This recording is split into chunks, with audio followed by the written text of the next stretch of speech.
If you're a Canadian senior depending on OAS or GIS, stop scrolling right now, because one small rule change or missed detail in 2026 could quietly cut hundreds of dollars from your monthly pension, and most people don't realize it until the money is already gone. What I'm about to share isn't talked about on the news, and Service Canada won't call you to warn you. But by the end of this video, you'll understand why some seniors are getting the full OAS and GIS, while others are losing payments without knowing why, and more importantly, how to make sure you're not one of them. This channel is created only for Canadian seniors and retirees who rely on OAS, GIS, and CPP, and every week I break down pension payment updates, government changes, and the real pension crisis in Canada in clear, simple language. If you want to protect your income, avoid surprise cuts, and stay one step ahead of changes that affect your retirement, make sure you subscribe now and stay with us, because this channel is for you, and missing one update could cost you far more than you think. If you're depending on old age security and the guaranteed income supplement in 2026, then what I'm about to share could quietly change how much money actually lands in your bank account each month, because most seniors never lose benefits due to bad luck. They lose them because they don't know the rules and no one explains them clearly. And today we're breaking that silence so you can make smarter moves before it's too late. Imagine reaching retirement age thinking everything is set, only to realize years later that a few small decisions like when you applied, how much you earned, or even how you reported income are costing you thousands of dollars every single year. And the worst part is that many of these losses are permanent. In 2026, OAS and GIS are more important than ever because inflation, housing costs, food prices, and healthcare expenses continue to squeeze fixed incomes, and the government formulas don't adjust for your personal struggles, they only adjust for what's on paper. The first thing you must understand is that OAS is not automatic for everyone, and even when it is, the timing of your application can either boost or reduce your lifetime payments, because delaying OAS past age 65 can increase your monthly amount, but only if your income strategy supports it, while taking it early without planning can push you into income levels that reduce or eliminate GIS entirely.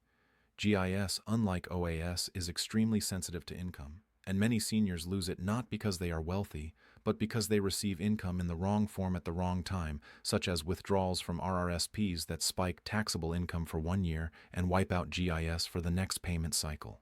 In 2026, income-tested benefits are monitored more closely than ever, and even small increases in reported income can trigger reductions, so understanding what counts as income and what doesn't is critical, because not all money is treated equally.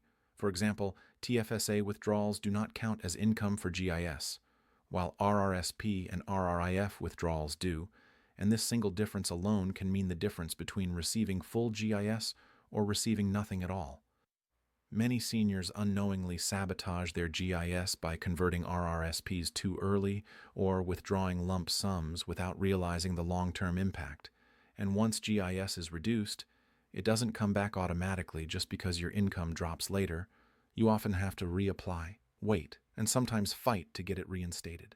Another key issue in 2026 is the OAS recovery tax, often called the clawback, which affects seniors whose income crosses a certain threshold. And while many believe this only impacts high-income retirees, poor planning can push even modest-income seniors into clawback territory, especially when multiple income sources collide in the same tax year. Capital gains, pension income, CPP, RRIF withdrawals, and even foreign pensions can stack together and create a clawback scenario that could have been avoided with better timing. One of the smartest strategies is income smoothing, spreading income over multiple years rather than taking it all at once, because OAS and GIS are calculated annually, not over your lifetime, meaning one bad year can have consequences for the entire following benefit period. Couples also need to be especially careful, because GIS calculations for married or common-law seniors are based on combined household income, and what one spouse does financially can directly affect the other's benefits, often without either of them realizing it until payments drop. Pension splitting, when used correctly, can help reduce taxable income and preserve benefits, but when misunderstood or applied incorrectly, it can actually trigger reductions, which is why professional advice or accurate information is essential.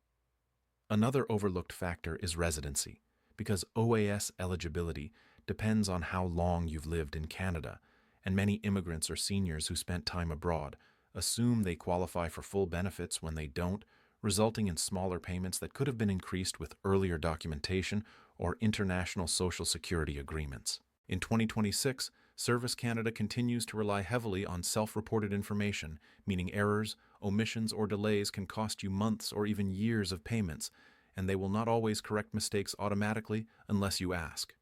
Filing your taxes on time every year is absolutely critical for GIS, because GIS is reassessed annually based on your tax return.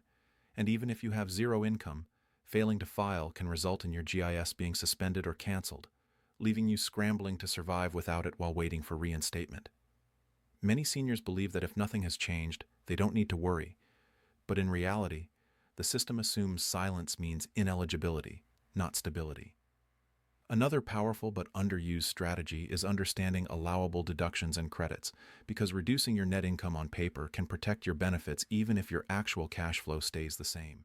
Medical expenses, disability credits, and certain pension deductions can all help lower your taxable income and preserve GIS, but only if they are properly claimed. In 2026, automation and data matching mean the government sees more than ever, but it also means errors can spread faster. So checking your benefit statements, tax assessments, and Service Canada records is no longer optional. It's essential.